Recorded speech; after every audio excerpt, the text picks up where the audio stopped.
First of all, I was thinking about writing some stuff about things that I have done that nobody else, I think, in this room has done.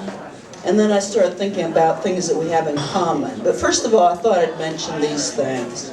I think that I'm probably the only one in this room who's ever been robbed over the telephone.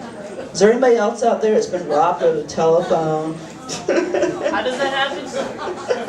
I worked in this convenience store, and this guy called me on the phone and said, "Throw out the cash or I'm going to throw in a gas bomb."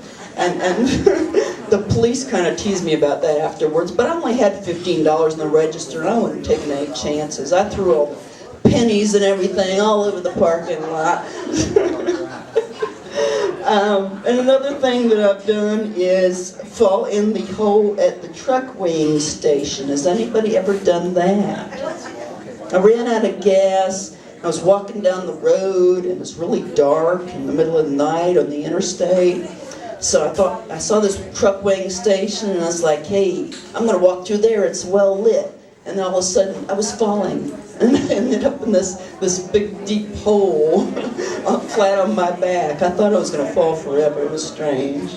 And I'm probably the only one that's ever worn a curtain.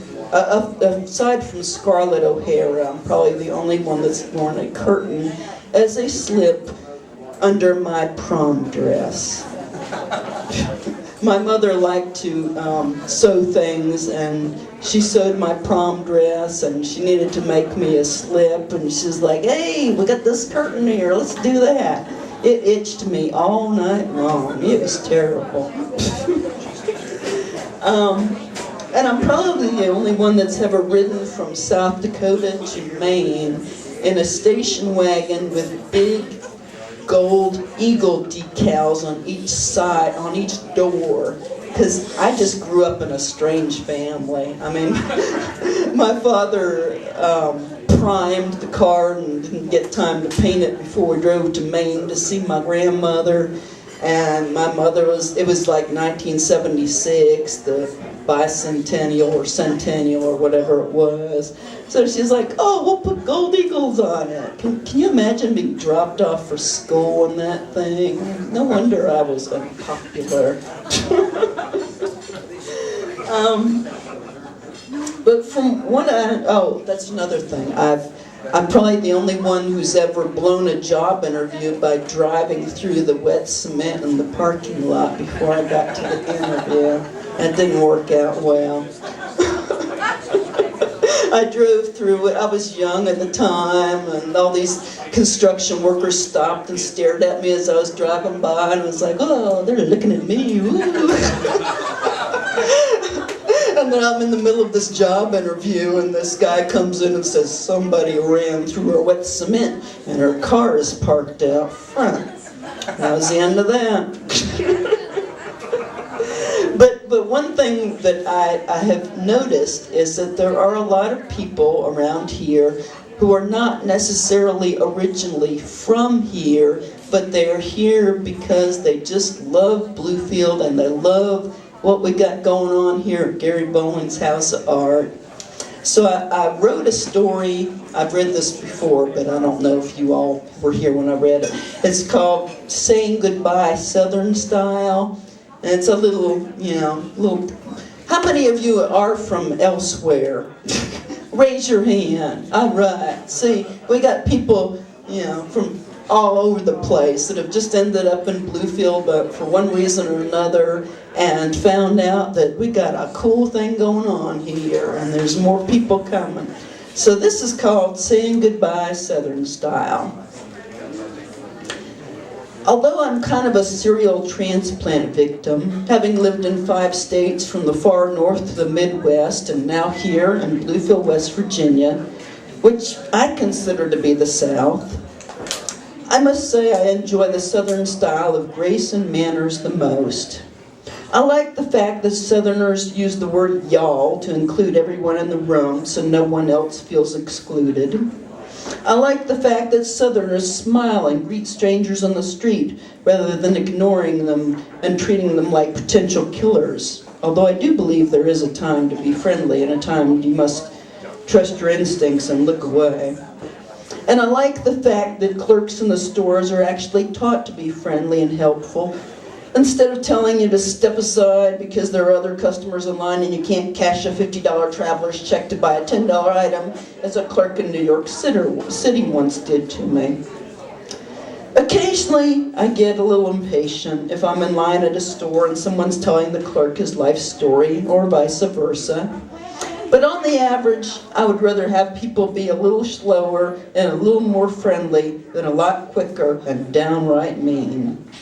In fact, I'm also happy that the same demeanor is carried over into most people's driving traits as well. Any fender bender I've ever had resulted in a sorry from the offending party, usually me, and an exchange of insurance information. But I once witnessed a woman in one of the northern states stepping out of her car with a crowbar in her hand to settle a dispute with a driver behind her. I'd be willing to bet that the incidence of road rage is a lot lower in most southern states. But being a serial transplant victim and being raised by northern parents, I've neglected to master certain southern skills. One involves the southern ritual of saying goodbye.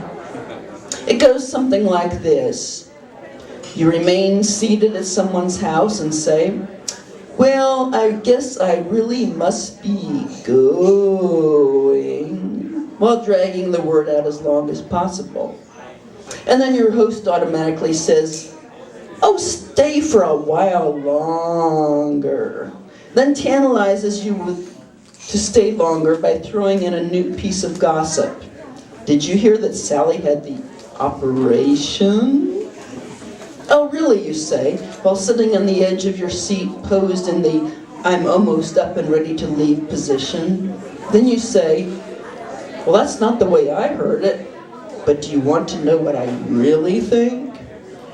By this time, you're settled back into the full reclining position again, but as the gossip wanes, you begin to stand and say, "Well, I'm going to get going."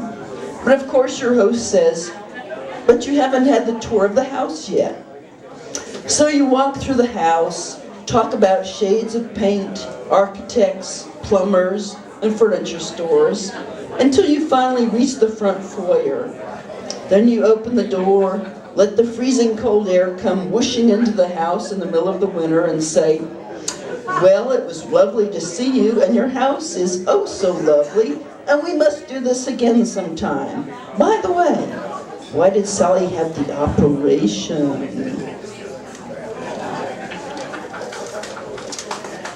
I'm sorry, but I just can't do it. I can't spend 2 hours leading up to leaving before I actually do it. When I feel like going home, I feel like going home. I say goodbye, mind you. It's just a quick goodbye. I say, "Well, thanks for inviting me. I've enjoyed it. We'll do it again sometime. Bye." And then I'm out the door.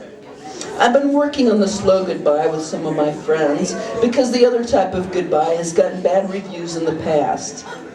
Some people think I suddenly got angry or offended and rush out the door. Others have been upset because they happened to think during my exit and didn't realize I had left. Blinked during my exit and didn't realize I'd left. In my own defense, and to lessen any hurt feelings, I must explain that I often say quick goodbyes because I really don't feel worthy of the long goodbye. I mean, when you say "I really must be going" several times before you actually go, it sort of implies that you're important enough that people care whether or not you go. Personally, I'm never quite sure if I'm that important. But for those of you who have felt I am important enough to make them worry about my style of saying goodbye, I'm working on it. So far, I've gotten to the point where I give at least one warning about 20 minutes in advance. But being short on Southern graces, I just say, "I'm going to leave in about 20 minutes. Then in 20 minutes I say, "Well, I'm leaving, bye," zoom, and I'm out the door.